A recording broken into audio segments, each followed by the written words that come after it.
Assalamualaikum warahmatullahi wabarakatuh. Teman-teman di rumah, saya akan bercerita sedikit tentang kehidupan saya ya. Dulu saya itu waktu kecil cita-citanya pengen jadi pilot.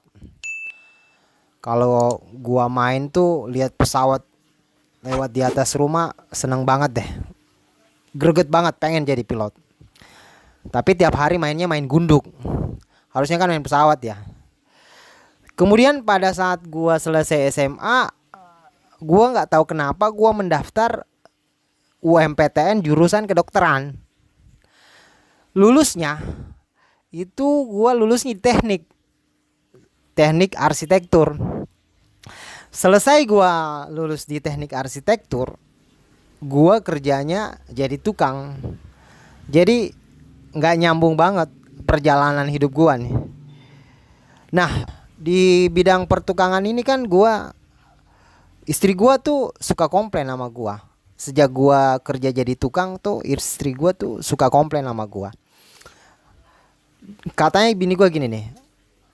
"Yah, kok kalau rumah orang itu semuanya bagus-bagus desainnya, modelnya. Pokoknya kita benar-benar desain dan bikin dengan material kualitas satu." Nah, rumah gua sendiri itu dari bahan bekas. Jadi semua sisa-sisa proyek rumah orang itu gua pakai untuk material rumah gua. Istri gua protes banget tuh. Yang anehnya lagi, guys, kalau orang komplain bocor nih, klien pasar ini bocor rumahnya, wah kalau bisa saat gitu juga walaupun petir apapun, gua harus cepet-cepet sampai ke lokasi. Tapi giliran rumah gua bocor, istri gua udah ngomel-ngomel, ngamuk-ngamuk, gua santai aja bilang, "Ya, tunggu aja lah, ntar juga hujan reda." Jadi kasihan banget gua di dunia pertukangan ini. Mungkin pengaruhnya gini kali. Dulu tuh gua berpikir waktu gua kuliah, dosen-dosen gua kan suka ngedesain project-project yang bagus ya, rumahnya bagus, mall-mall yang didesain juga bagus. Gua tuh kebagian bagian gambar supaya gua bisa dapat nilai B karena gua nggak suka belajar. Nah, ketika hasilnya selesai tuh, dosennya selesai ngedesain, bangunannya selesai juga, semua bagus-bagus. Tapi jangan salah ya, rumah dosen gue tuh semua pada hancur, nggak ada yang bagus. Kertas, barang-barang berserakan di mana-mana. Jadi jangan pernah lihat orang itu dari casing. Casing itu pasti bohong. Nah, gue cerita ini tentang anak gue. Gue itu punya anak 4 orang. Anak gue yang pertama itu namanya Irsat. Nah, anak gue ini dia itu hobi banget sama namanya olahraga. Tapi dia nggak suka yang namanya pelajaran. Kalau main olahraga dia pasti nomor 1 deh. Di sekolahnya kalaupun dia harus begadang dah untuk ngurusin olahraga.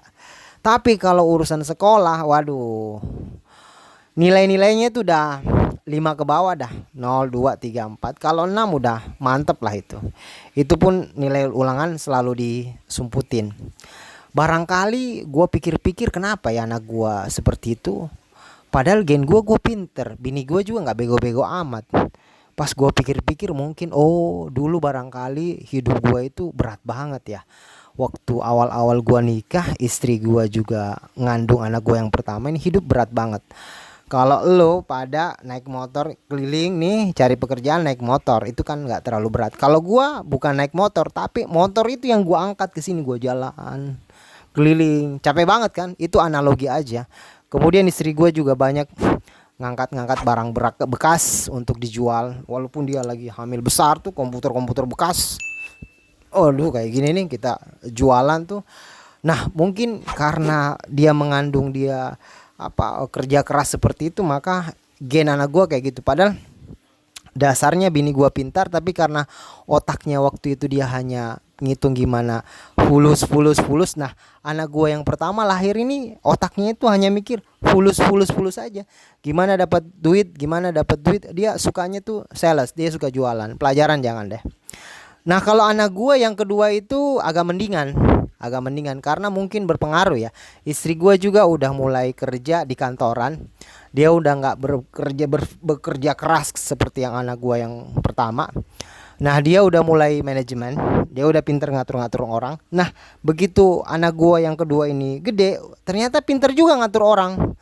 Tipu-tipunya banyak. Dia banyak lah, manajemennya dia jago, dia bisa. Kemudian saking jagonya manajemen, dia kalau gua suruh jualan sesuatu tuh pinter aja ngelesnya tuh. Kalau tiap saat tiap hari kadang gua kasih jualan laku pisang goreng 10 nih. Kalau abang yang satu kan langsung habis tuh pisang gorengnya. Tapi giliran dia yang jualan habis tapi yang habisin temennya nggak dibayar-bayar. Terus ngeles sama gua. Maaf ya, nggak laku pisangnya habis. Padahal dia nyuruh temennya makan aja gratis dah, bonus dari gua. Nah terus anak gua itu suka banget yang namanya nge-branding. Dia suka branding, dia jago banget. Siapa tuh subscriber terkenal? PDView berapa ratus juta subscribernya. Atta Halilintar. Tahu semua dia siapa sih yang YouTuber yang handal di dunia ini. Tapi giliran ditanya Pancasila 5 dasar apa? Waduh, teng tong. Selesai dah itu. Atau kita tanya nih, siapa nih presiden Indonesia dari yang pertama ke sampai yang terakhir nih? Paling dia sebutin Joko Widodo aja sama Prabowo. Yang lain mah dia nggak tahu. Tapi kalau giliran joget TikTok, tik tik tik tik tik, dia cepet banget dia. Itu pengaruh kali ya, pengaruh gen dari istri gue yang udah mulai kerja kantoran. Nah untuk anak gue yang ketiga nih, istri gue udah mulai beda lagi nih. Dia udah mulai seneng yang namanya YouTube. Dia seneng banget tuh nonton YouTube. Nah anak gue begitu lahir itu udah mulai aktivitas, dia seneng banget sama YouTube. Gue nonton YouTube di rumah tuh dari jam bangun tidur sampai jam 10 malam. Lagunya cuma satu, Panda itu yang namanya Hey Fatih, yes papa,